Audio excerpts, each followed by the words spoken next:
Joining me now to discuss is Republican Congresswoman from Wyoming, Representative Harriet Hageman. Thank you for joining us on this show. You are the Anti-Woke Caucus and also sits on the House Judiciary Committee. I really appreciate your time. I want to start with this. I know you're at CPAC. Can you give us a sense of what has happened so far there today? Well, it's been awfully exciting, as you can potentially tell. We have the president of Argentina speaking right now, right behind me.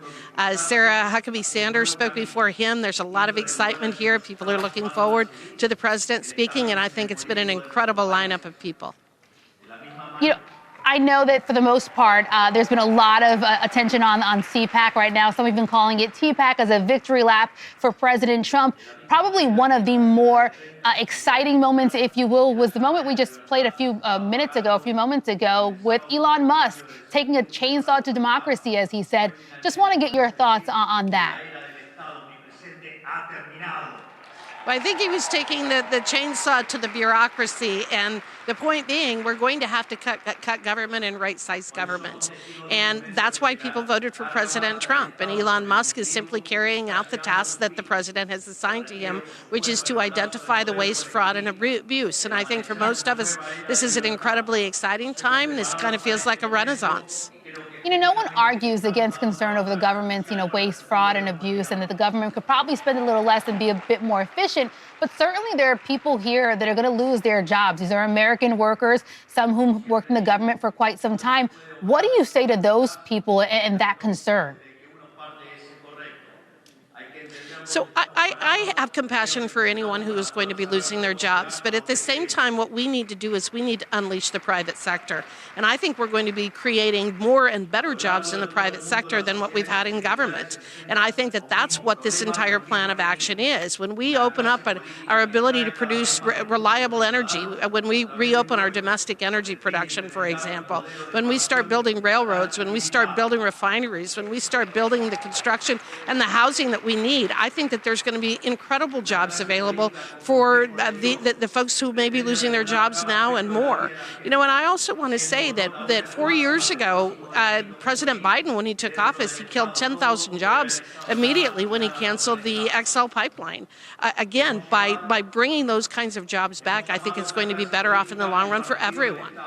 I certainly feel like we're hearing a lot of, short-term pain for long-term gain. And there is certainly an argument in that. But some of that short-term pain not only comes in the form of jobs being lost, but in the form of prices being higher. That's the case when we look at tariffs.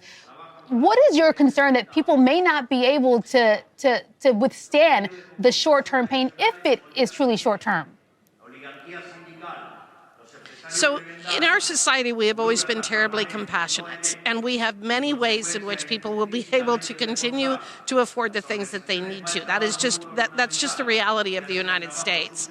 But what I would also say is we didn't get here overnight, and we're not going to get out of this overnight. We are $36 trillion in debt.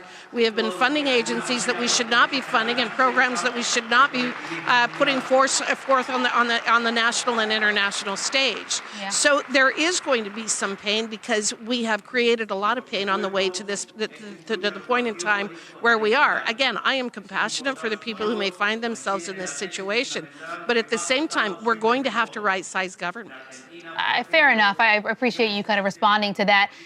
We know the Supreme Court is not allowing Trump to fire the head of the whistleblower office. Among several challenges to the Trump's firing of independent agency leaders, this is the first lawsuit, though, to reach the Supreme Court.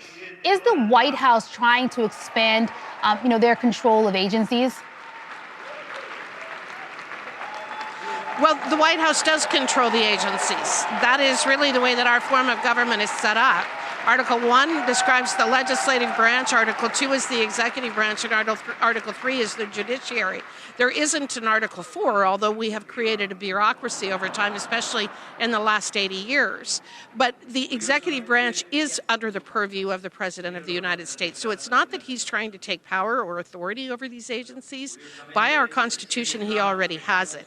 I think what you're going to eventually see is that the Supreme Court is going to weigh in on this and most likely will reverse the decision decision called the Humphrey's Executor that was issued in the 1930s that put some limits on what the president can do.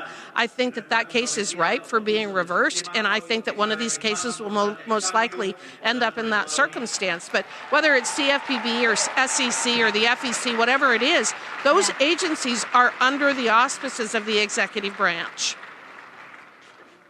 Really appreciate your time and insight. We're going to have to leave it there, but we really appreciate you. Republican Congresswoman from Wyoming, Representative Harriet Hageman. Thank you again.